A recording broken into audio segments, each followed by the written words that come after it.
উপস্থিত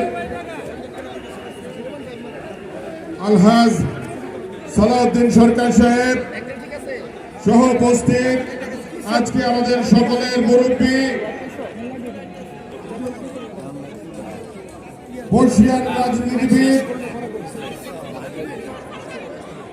আলহাজ হাসানুদ্দিন সরকার সহ আজকের জনসভার প্রধান অতিথি জননেতা গাজীপুর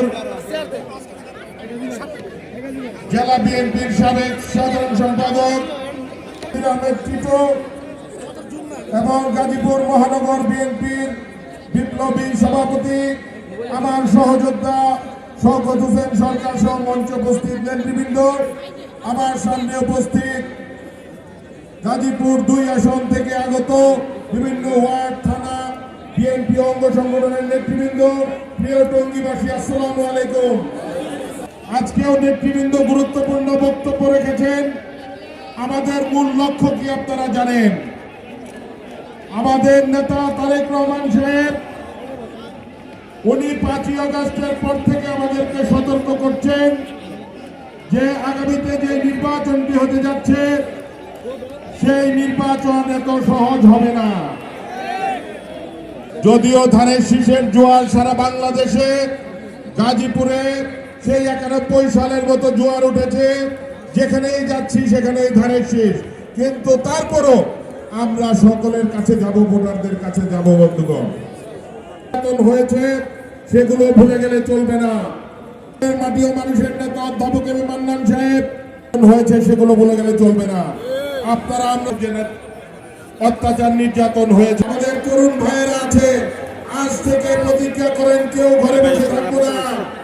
ইনশাআল্লাহ 12 তারিখের কাছে আমরা সকলে ঐক্যবদ্ধ, আমরা গাজীপুর বিএনপি ঐক্যবদ্ধ, অঙ্গ সংগঠন ঐক্যবদ্ধ, গাজীপুরের প্রতিটি বিএনপির কর্মী আমরা আজ থেকে ধানের শীষের পক্ষে প্রচারণা শুরু করলাম। আপনারা সকলকে সাথে নিয়ে আপনাদের তৃণমূলের ওয়ার্ডে থানায় আমাদের কমিটি ঘোষণা করা হচ্ছে। ইনশাআল্লাহ খুব দ্রুতই কমিটি ঘোষণা করা হবে। আপনাদেরকে সতর্ক থাকতে হবে। পোলিং এজেন্ট যারা থাকবেন, নির্বাচনের চূড়ান্ত তালিকা ভোট কেন্দ্র থেকে নিয়ে আপনারা বের হবেন এবং আমাদের যারা কেন্দ্র কমিটি থাকবেন তারা তাহাজ্জুদের নামাজ পড়ে, আমাদের নেতা কি বলেছেন শুনেন নাই, তাহাজ্জুদের নামাজ পড়ে আমরা যেন ভোটারদেরকে উপস্থিত করি কেন্দ্রে, ঠিক কিনা? আমরা এত বছর কষ্ট করেছি, আর 20 দিন কষ্ট করতে পারবেন না? 19 দিন, 20 দিনও নাই, 19 দিন আমরা কষ্ট করতে পারবো না?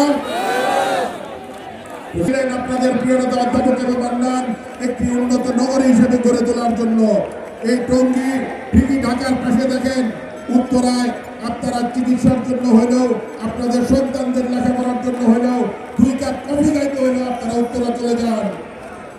সেটা যেন টঙ্গীবাসীকে যেতে না হয়। আমাদের এখানে যেমন ইস্তেমা হয় বিশ্ব সরকারে, এবং এখানে সময় ঘুরে বেড়াতে হয়। আজকে এখান থেকে এছাড়াও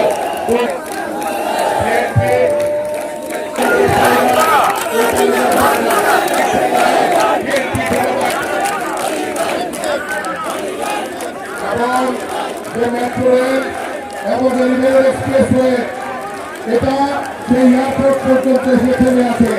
ইনশাআল্লাহ ধানের শীষ গাজীপুরে বিজয় হয়ে এই এলিভেটেড এক্সপ্রেস এবং মেট্রো রেল গাজীপুরে আসবে। ইনশাআল্লাহ বিভ্রান্ত করেছে, সেইখান থেকে আমাদের মা বোনদেরকে বোঝাতে হবে যে আমাদের আগামী বাংলাদেশ নিরাপদ। আমাদের নেতা যে পরিকল্পনা গ্রহণ করেছেন, উনি সেই পরিকল্পনা ইতিমধ্যে ঘোষণা করেছেন আমাদের নারীদেরকে স্বাবলম্বী করার জন্য।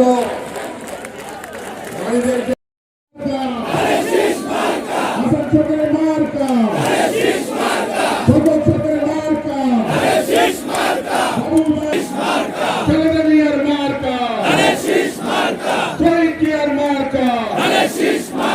কৃষকের মার্কা, তরুণদের মার্কা, হাসান সরকারের মার্কা,